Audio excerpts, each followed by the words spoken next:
Nicholas Sarn with Berkshire Hathaway Home Services here in Sedona, Arizona, serving the Verde Valley and the Flagstaff area. Today I have two representatives from Prosperity Home Mortgage.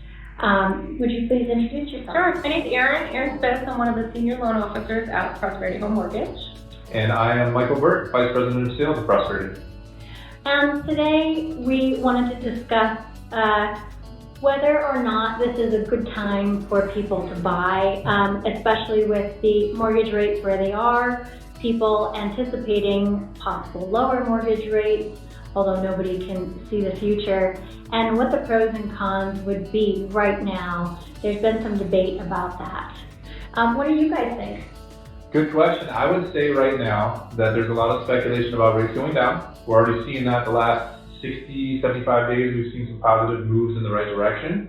We're seeing some government loans that are in the 5s for interest rates, conventional loans in the 6s. We're starting to see some of that come to fruition, which is very, very exciting. And now the question is, how low can they go? How long do I wait? Is now the right time? What happens if I make the wrong move? And I totally get it if I'm a consumer and I'm a prospective home buyer. I'm wondering those same questions, right?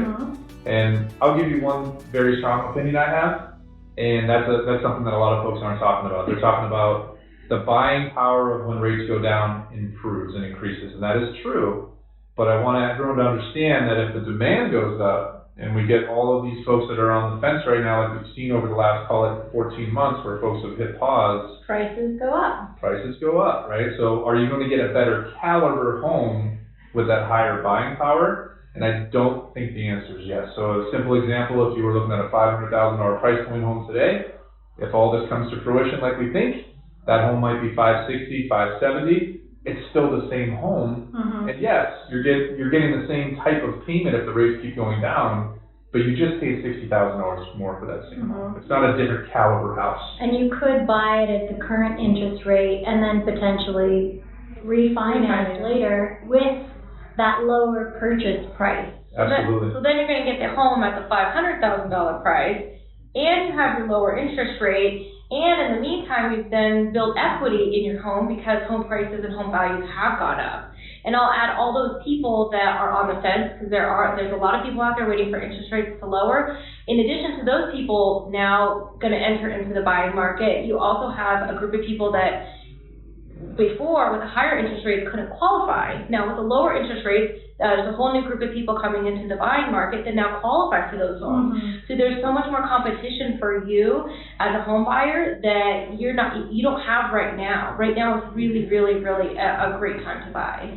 Some people also, from the standpoint of a localized market, the Verde Valley and Flagstaff are in their low season after December through, usually it starts picking up in February, so the inventory is very low right now. So some people say, oh, I'd like to wait until there's more inventory. There are pluses and minuses to that. The plus, obviously, is that you may find a different house or a property that meets your needs more accurately.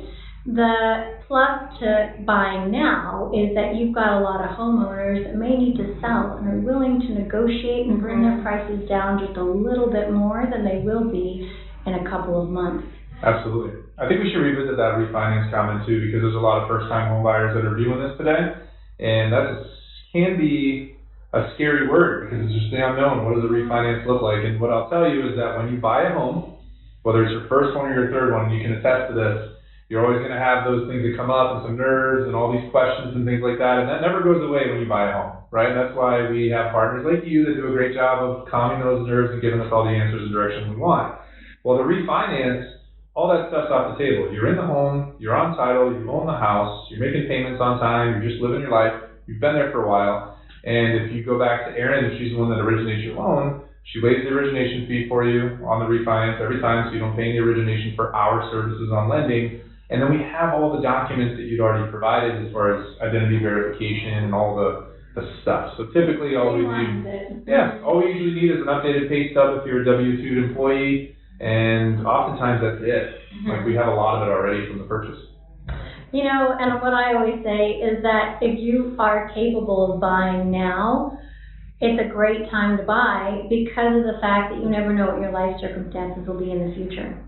And your ability to buy may change based on job or, who knows what. So I think now is a really good time, obviously from, the financing standpoint.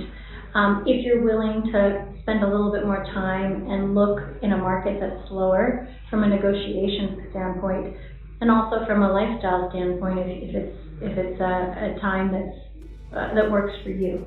And hey, get that appreciation in for you now versus paying for it later to someone else. That's your money if that's your equity. That's right. Exactly. Thanks for having us. Thank you so much for coming. I appreciate it.